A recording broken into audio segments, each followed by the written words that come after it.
Hello. Today we will review the basics of media ethics. There are 5 areas that we will cover: First Amendment rights, libel, off-the-record guidelines, conflict of interest, and attribution.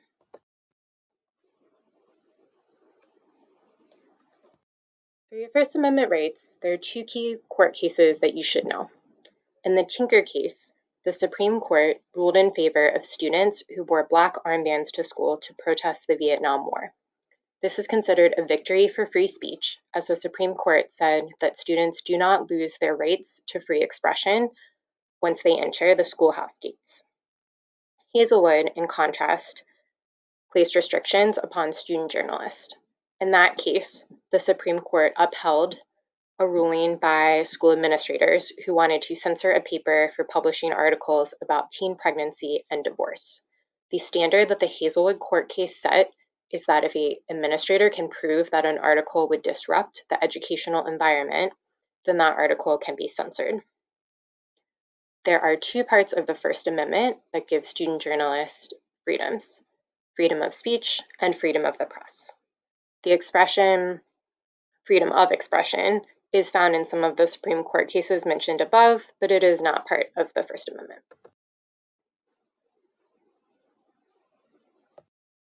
Libel is a very serious legal term that all journalists should be familiar with. If you publish something that is false, that is damaging to someone's reputation, and that they can prove you published on purpose, knowing that it was false and knowing that it was damaging, that is considered libel.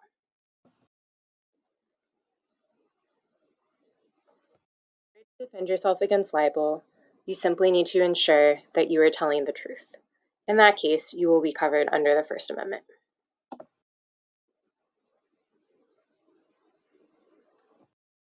Off the record is a promise made between you and your source that you will not print that information. Although this is not something that can get you into legal trouble, it is something that goes to the core of your credibility as a reporter.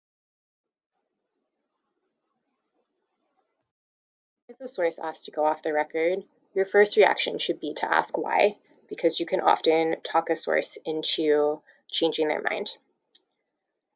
If they are adamant that they need to remain off the record, make sure to clarify your notes so that you know whether they mean the entire interview or just parts of it.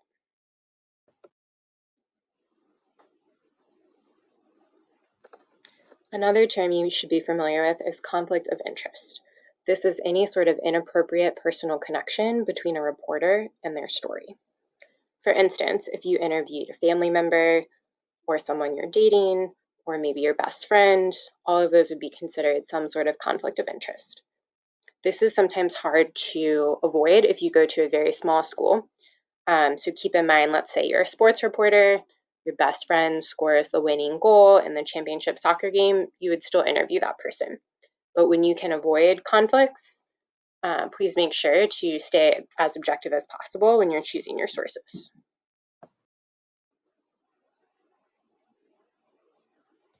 Lastly, we're going to go over some basic attribution guidelines. Always identify the source of any quotes or data.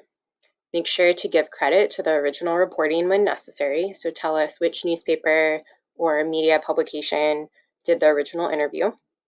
And when online, use hyperlinks so that people can go back to the original source of your story.